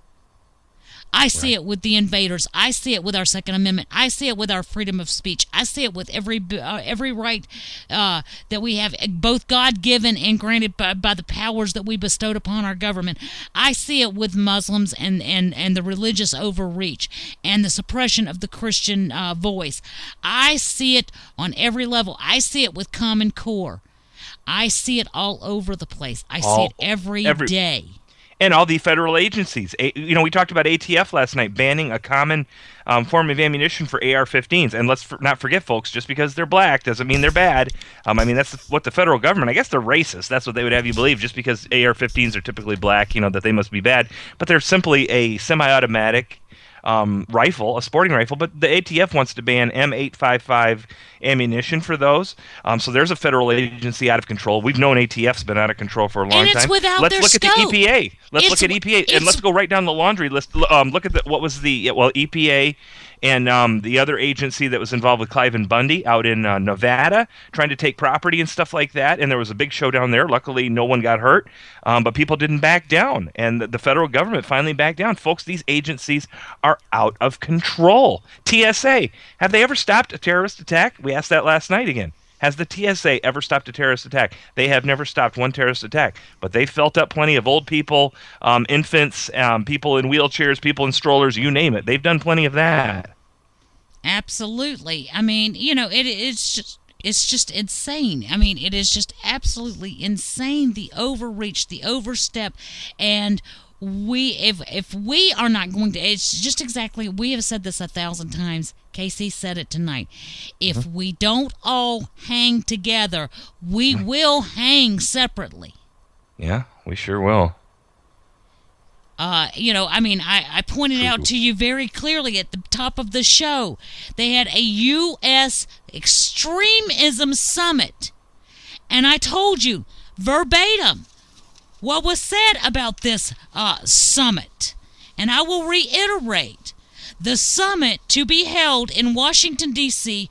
will draw high-level officials from more than 60 countries and will focus on how to stave off the kind of political and socio-economic exclusions that drive marginalized groups into the hands into terror groups. Guys, what do they keep saying about us? Oh, us bitter clingers.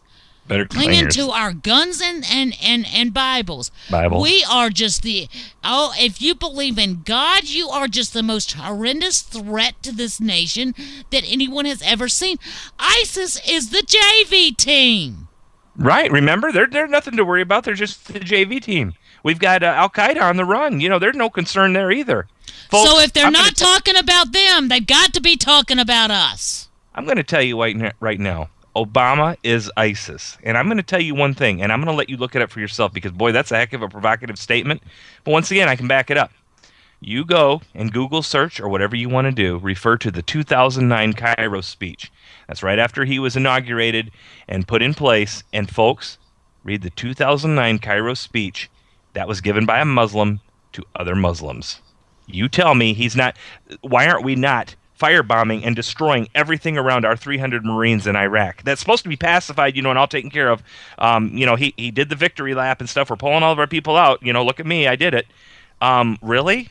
Well, how come ISIS is practically surrounding our 300 Marines there? And, of course, I'm sure if the Marines have the ammunition and the capability, they're spoiling for a fight because then they know right where the enemy is and they got him right where they want him, to paraphrase Chesty Puller.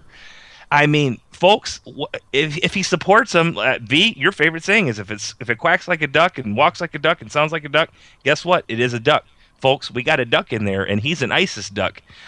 We've said many times, and not just to be provocative, those tunnels that are used to tunnel into Israel from our friends, the Palestinians, folks, those tunnels originate at the White House. That's where the funding comes from for that thing. And look at it, folks. Don't think look at it up for yourself. Look at how we support the UN. Look at who we support throughout the world and stuff. And you tell me whose side we're on. We're against Israel, adamantly against Israel. They've got no more friends. We're supporting financially and in other ways. We're supporting Iraq, who wants nothing better than to destroy Israel, and half of their friends in the middle and half of their neighbors over there in the Middle East as well, because they're run by psychos. Look it up, folks, and think about it for a second. I want to remind somebody today what we started this show, one of the things that we started this show with, and that is the White House saying that we cannot kill our way out of conflict with ISIS. White House, newsflash, I beg to differ. We did it in a lot of other wars, folks, and I don't call them conflicts. I don't call them police actions. We did it in a lot of other wars. Typically, when you kill all the enemy or an overwhelming amount of them, you soak the sass right out of them, and then that's the end of it. So, yes, you actually can kill them. And then, of course, you got State Department spokesmouth, obviously without half a brain, but she can read a teleprompter real good. Marie Harf, or Marie Barf, whatever you want to refer to her as. I think the bleach has gone from her roots into her brain and affected it if she ever had one. And she's saying things about, well, if we gave ISIS jobs, oh yeah, Marie, those $15 an hour McDonald's jobs, maybe that will make them all better and pacify them. No, come on, senor, come on. She was talking about IRS, Department of Homeland Security, Department of Justice, EPA, Department of Labor, Department of Education. Those were the kind of the newly enacted to come Department of Religion. Well, I think all of those aforementioned agencies are already pretty much infiltrated by communists at a minimum. These are all the hippies from the 50s and 60s and stuff, and now they're running the thing right into the ground. Yeah, but, they aren't nearly as qualified as a Muslim. Well, under this current regime, that's correct. Although, I think if we're going to have Muslims in control, we might need to increase the goat population in this country. I'm just saying. Okay. I'm just saying. Is that a good goat noise? Or I don't know. Oh, Lord have mercy. Yeah, there comes some more death threats coming across. Wait, I'm getting used to them. Hey, by the way, guys, hey, Muslims, hey, Chaudhry, I know you've been listening, buddy. I know you really like me. Guess where I'm moving? I'll be right next door at 1600 Pennsylvania Avenue, Washington, D.C. I'm sure you can find your way. Yeah, we're popular with them over there in good old Great Britain, which is quickly falling to be a Muslim outpost. It will. You know what? I am so sick of the threats. Let me tell you guys something. I'm going to tell you something right now. If you're a liberal, if you're a Marxist, if you're a progressive, if you're an asshat, or if you're a Muslim listening to this show, and you can't pull your head out your ass to understand that I'm trying to save my country, that I'm the lunatic that could save your freaking life, too freaking bad. You're not shutting me up. It ain't never gonna happen. I'm almost 50 years old. Ain't nobody been effective yet. And I'm gonna tell you something else. Mr. Muslims out there, drive by my house. I don't care. All I'm begging you to do is walk up the steps. It'll be the last steps you take. Well, I don't think she's teasing either, folks. God bless the First Amendment. Let's just say that in the Bill of Rights. I am so tired of being threatened and bullied and intimidated, and nothing makes me angrier than somebody to try to intimidate me. Do not pull that. If you're gunning for me, come gun me down. I don't care. You know what? Because I believe in God, I believe in Jesus Christ, and I know there's something after, so I have nothing to fear. And there you have it, folks. Good Lord. What a way to end them Tuesday night. I'm telling you. Hey, V, we're going out with a great song by Dire Straits, a great band, and Brothers in Arms, and this is for Casey Massey. Folks, we had his story on earlier tonight. If you missed it, got to catch it in the archives starting tomorrow sometime when V puts that up. Well worth it. Another great American, and just getting hosed by the federal government in ways that you can't imagine. So if you did not hear that tonight, check that out on the archive starting tomorrow. And as I always say, God bless America. We'll be back tomorrow night. Good night, everybody.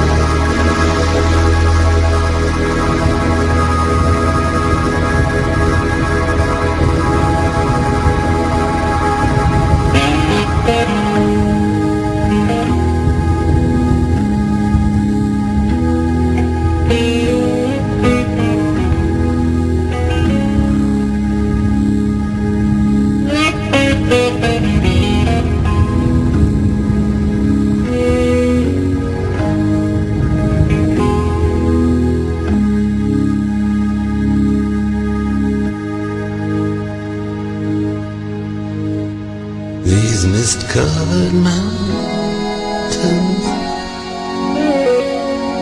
are a home now for me, but my home is the lowlands, and always will be.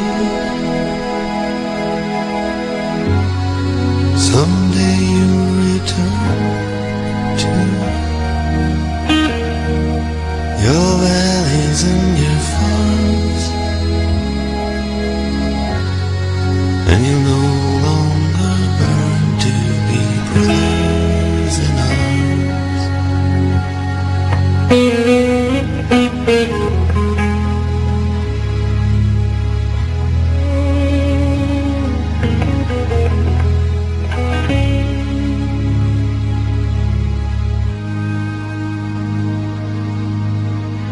through these fields of destruction,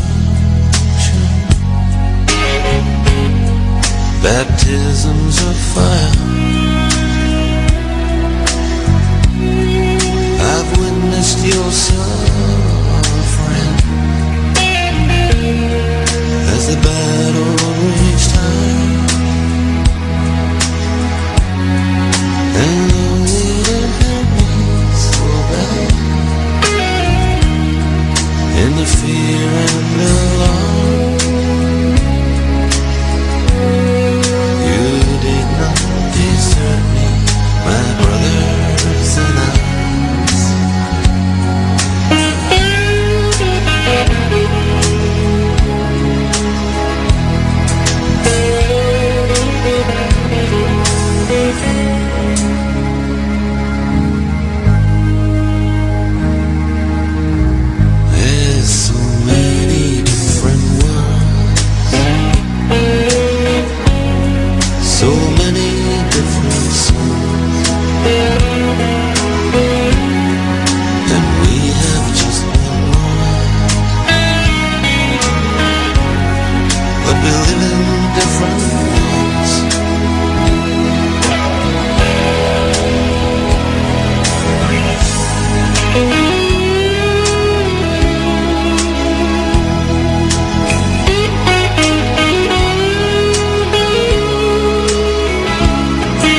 in every